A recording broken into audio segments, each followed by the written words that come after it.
ایک کویسچن یہ کیا گیا تھا کہ کیا جادو سے کسی کی جان جا سکتی ہے، یا جیسے کہتے ہیں کہ جی فلاں کو تو کسی کی نظر بد کھا گئی ہے، تو کیا نظر بد سے بھی انتقال ہو سکتا ہے کہ نہیں؟ دیکھیں، اچھی طریقے سے یہ عقیدہ اپنے ذہن نشین کر لیں کہ فاعل حقیقی اللہ تبارک و تعالیٰ کی ذات پاک ہے۔ اللہ تعالیٰ نے ہر شخص کے لیے سانس مقرر کیے ہوئے ہیں، زندگی کے لمحات مقرر کر دیے ہیں۔ صحیح بخاری شریف کی روایت ہے کہ جب بچہ ماں کے پیٹ میں 4 ماہ کا ہوتا ہے تو اللہ تبارک و تعالیٰ کے حکم سے ایک فرشتہ وہاں پر آتا ہے اور اللہ تبارک و تعالیٰ سے پوچھتا ہے، اللہ تعالیٰ میں کیا لکھوں؟ تو اللہ تعالیٰ فرماتا ہے کہ 4 چیزیں لکھ دے۔ اس میں ایک اس کا عمل ہوتا ہے، کیا کیا عمل کرے گا، دوسرا کیا کیا کتنا رزق کھائے گا، اور تیسرا کتنے عرصے تک زندہ رہے گا، اور چوتھا یہ کہ یہ سعید ہوگا یا شقی ہوگا، یعنی مرتے وقت یہ ایمان کی حالت میں جائے گا یا بغیر ایمان کے۔ باقی اس میں تفصیل ہے کہ کیا اس لکھنے کی وجہ سے مجبور محض ہو جاتے ہیں کہ نہیں، اس پہ میری ابھی بحث نہیں ہے، نہ وہ موضوع ہے۔ اس کے لیے اگر آپ چاہیں تو سوشل میڈیا وغیرہ پر میرا تقدیر کا بیان سن لیجئے گا، بڑی تفصیل سے آپ کو پتہ چلے گا۔ لیکن یہاں سمجھانا یہ مقصود ہے کہ اللہ تبارک و تعالیٰ نے ہر ایک کے لیے عمر کے حصے لکھ دیے ہیں۔ اب یاد رکھیں کہ کسی کی وجہ سے یہ عمر بڑھ نہیں سکتی ہے۔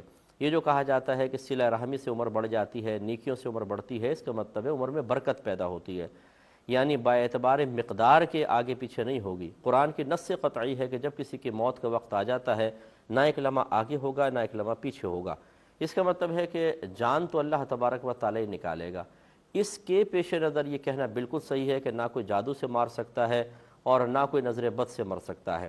لیکن بعض اوقات ایسا ہوتا ہے کوئی جادو ٹونا کرواتا ہے، کسی کی نظر لگتی ہے اور اس کا اثر میں بارہا یہ عرض کرتا ہوں، ہمارے بعض اوقات لوگ ایک کلپ سنتے ہیں، اس پہ تبصرے کرنے شروع کر دیتے ہیں، اور دوسرا ان کو سننے کا ٹائم ہی نہیں ہوتا ہوگا۔ ہونا یہ چاہیے کہ جب آپ کسی بات کو سن کر کوئی کلپ کا سیاق و سباق ہٹا کے تھوڑا سا آپ کے سامنے پیش کر رہا ہو تو اس سے نتیجہ مرتب نہ کریں، بلکہ اس کے متعلق اور مزید جو باتیں کہی گئی ہیں ان سب کو جمع کریں۔ بعض اوقات موقع کی مناسبت سے ہر چیز پہ کلام نہیں ہوتا، جو سائل نے پوچھا اس کے مطابق جواب دیا جا رہا ہے۔ تو میں نے کبھی بھی اس کا انکار نہیں کیا کہ جادو ٹونا یا نظر بد یہ اثر نہیں رکھتی ہیں۔ میں نے ہمیشہ یہ کہا ہے کہ یہ اثر رکھتی ہیں، لیکن ان کا اثر وہیں ظاہر ہوگا جب اللہ تبارک و تعالیٰ کی مشیت چاہے گی۔ اللہ تعالیٰ چاہے گا تو جادو اثر کرے گا، اللہ تعالیٰ نہ چاہے لاکھوں لوگ جادو کرواتے رہیں اور کروا رہے ہوں گے، کیا ہر ایک پہ جادو اثر کر جاتا ہے؟ نہیں ہوگا۔ تو بس اب یہ اچھی طرح یاد رکھیں کہ کسی نے جادو کروایا اور اللہ تعالیٰ کی مرضی نہیں ہے تو آپ قسم کھا کے کہہ سکتے ہیں کہ یہ جادو اس کو مار نہیں سکتا ہے، کیونکہ اللہ کی مرضی نہیں ہے۔ نہ نظر بد کسی کو مار سکتی ہے۔ لیکن بعض اوقات ایسا ہوتا ہے کہ اللہ نے مثال کے طور پہ 1 جنوری میں کسی کی موت لکھی ہے اور کسی نے کچھ دن پہلے ہی جادو کروایا کہ یہ مر جائے، اب 1 جنوری کو وہ مرے گا۔ تو اب یہ جو لوگ ہوتے ہیں جس نے جادو کروایا یا جادوگر جو ہے وہ اس کا کنیکشن اپنے عمل کے ساتھ ملاتا ہے، یا جنہوں نے کروایا ہوتا ہے وہ اپنے عمل کے ساتھ ملاتے ہیں اور کہتے ہیں دیکھا نا ہم نے کروایا تو یہ مرا، فلاں کی نظر بد لگی تو یہ مرا۔ یہ آپ کہہ رہے ہیں، ورنہ حقیقتاً اللہ تعالیٰ نے اس کا پہلے ہی اس وقت میں مرنا مقرر کر دیا تھا، اور یہ جو عمل کروایا گیا اس کا تعلق بس اس میں اس طریقے سے ہم قائم کر دیتے ہیں۔ تو فاعل حقیقی اللہ تعالیٰ ہے، جادو ٹونا نہیں ہے۔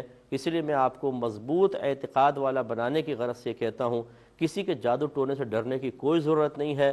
اگر یہ جادو ٹونا نہ بھی کرے، آپ کی موت کا وقت آیا، ایک لمحہ آگے پیچھے نہیں ہو سکتا، آپ اسی ٹائم مریں گے۔ اور کسی نے جادو ٹونا کروایا اور اللہ تبارک و تعالیٰ نے ابھی آپ کی موت کا وقت نہیں لکھا، پوری دنیا ایک طرف ہو جائے، آپ کو ذرہ برابر بھی نقصان نہیں پہنچا سکتی ہے۔ اس لیے یہ جملے کہنا میں اس کو انتہائی نامناسب سمجھتا ہوں کہ کوئی یہ کہے کہ یہ جادو کی وجہ سے مر گیا، یہ نظر بد کی وجہ سے مر گیا، یہ نہ کہیں تو بہتر ہے، کیونکہ اس سے ضعیف الاعتقادی بڑھتی ہے۔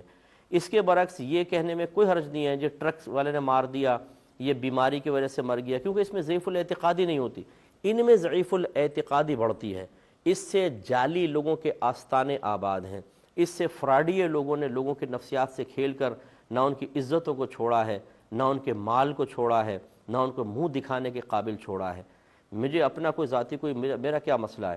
اگر کوئی کسی کے پاس جاتا ہے کچھ بھی کرواتا ہے اور غلط اعتقاد رکھتا ہے تو میری تو گرفت نہیں ہے، لیکن اللہ تعالیٰ نے جو ہمیں فرض منصبی عطا فرمایا ہے اس کا تقاضا یہ ہے کہ ہم لوگوں کو قوی الاعتقاد بنائیں، ضعیف الاعتقاد نہ بنائیں۔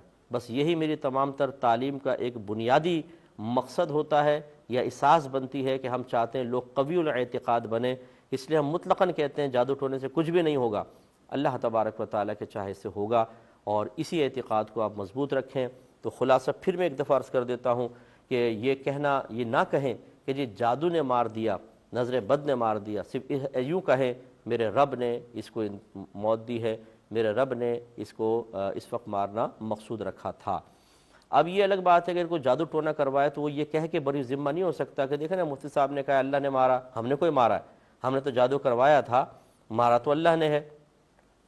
یہ یاد رکھیں کہ جو اللہ کی نافرمانی کرتا ہے اس پر اس کی گرفت ہے۔ یقیناً آپ نے نہیں مارا ہے، آپ کی کیا ہمت ہے کہ اللہ تعالیٰ نہ مارنا چاہے تو کیا آپ مار سکتے ہیں؟ آپ نے نہیں مارا، لیکن آپ کو مسلمان بھائی کو نقصان پہنچانے والے عمل کا اختیار کرنا حرام قرار دیا گیا تھا۔ میرے آقا صلی اللہ علیہ وسلم نے ارشاد فرمایا، اللہ تبارک و تعالیٰ نے ایک مسلمان پر دوسرے مسلمان کا جان، مال اور عزت و آبرو کو حرام کر دیا ہے۔ آپ اس وجہ سے قابل گرفت ہوں گے، مارنے والے آپ نہیں ہیں، مارنے والی اللہ کی ہی ذات ہے، اور اللہ تعالیٰ اپنے بندے کے ساتھ جو کچھ کرے اس کے اوپر کوئی انگلی نہیں اٹھا سکتا۔ آپ نے جو یہ بیجا مداخلت کرنے کی کوشش کی اور مسلمان کو نقصان پہنچایا، اب آپ بڑے بھولے بن کر اس سے بچ نہیں سکتے ہیں، اب آپ قابل گرفت ہیں۔ ایسے تو ہر قاتل کہے گا جی میں نے کوئی مارا، اس کو تو اللہ نے مارا ہے۔ ٹھیک ہے، مارا بالکل اللہ نے، اگر میں گولی بھی مارتا ہوں کوئی مر جاتا ہے، اس کو حقیقتاً میں نے نہیں مارا ہے، اس کا وقت یہ لکھا ہوا تھا، لیکن چونکہ میں نے ایک غلط قدم اٹھایا ہے، میں نے اسے گولی ماری ہے، تو دنیاوی قانون اور قضا کے اعتبار سے میری طرف اس کی نسبت کر کے مجھے دنیا میں بھی سزا ہوگی اور آخرت میں اس لیے ہوگی کہ آپ کو منع کیا گیا تھا کہ کسی کو ناحق قتل نہ کریں، کیوں قتل کیا، لہذا اب آپ کی گرفت ہے۔ تو یہ امید ہے کہ آپ تمام پہلو سمجھ گئے ہوں گے۔ ایک بہن نے سنا ہے کہ رات میں یا گھر میں شیشہ ٹوٹ جائے تو بہت اچھی بات ہوتی ہے، تو یہ سب بیکار باتیں، ہماری وہ خواتین کی باتیں ہیں جی، یہ ٹوٹ جائے تو ایسا ہو جائے گا، یہ ہو جائے تو ایسا ہو جائے گا، یہ بالکل غلط ہوتا ہے، اس کے کوئی مطلب شرعی حیثیت نہیں ہے۔ اگر اچھا ہوتا تو میں نے ویسی مزاحن یہ بات کی تو پھر آپ پتھر لے کے سارے گھر کے شیشے توڑ دیں، بہت اچھی بات ہے، اگلے آئے پھر توڑ دیں تاکہ برکتی برکت برکتی برکت برکتی برکت ہو۔ تو ایسا نہیں ہوتا ہے، اس قسم کی چیزوں کی طرف توجہ نہ کریں۔ بات وہی ہے کہ ہمارا آج کا مسلمان شارٹ کٹ چاہتا ہے، وہ چاہتا ہے بغیر محنت کے مجھے بہت زیادہ مل جائے، وہ ایسی چیزوں کو تلاش کرتے رہتے ہیں۔ اب انہیں کہیں کہ شیشہ چھوڑنا چھوڑ دو، آپ نماز پڑھیں، قرآن پاک کی تلاوت کریں، آپ گناہ سے بچیں۔ اوہو صاحب اتنا مشکل کام، کیوں نہ شیشے توڑ کے برکت حاصل کریں؟ یا پھر وہی وظیفے ہیں، کوئی مجھے وظیفہ دے دیں اولاد فرما بردار ہو جائے۔ نہ آپ نے علم سیکھا، نہ اولاد کو سکھایا، نہ ان کی دینی تربیت کی، نہ انہیں گناہوں سے روکا، نہ ان کو نیکی کا حکم کیا، نہ ان کو اچھی صحبت فراہم کی، نہ اپنے گھر میں اچھا ماحول دیا، نہ آپ رول ماڈل بن کر انہیں دین کی طرف، آخرت کی طرف مائل کرنے کے لیے تیار ہیں۔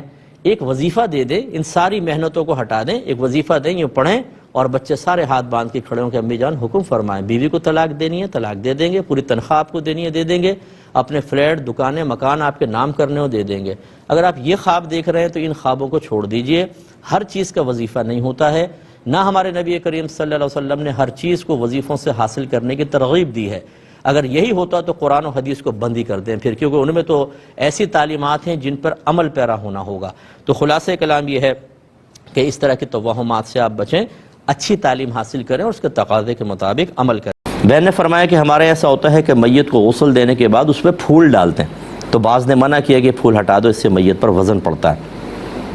دیکھیں بعض اکابرین نے فرمایا ہے اور روایات میں بھی ایسی چیز آئی ہے کہ اگر میت کے بدن پر ایک مکھی بھی بیٹھتی ہے اس سے اس کو اذیت ہوتی ہے، یعنی وزن وغیرہ نہیں رکھنا چاہیے، اس طرح کی چیزیں احتیاط کر لیں بہتر ہے۔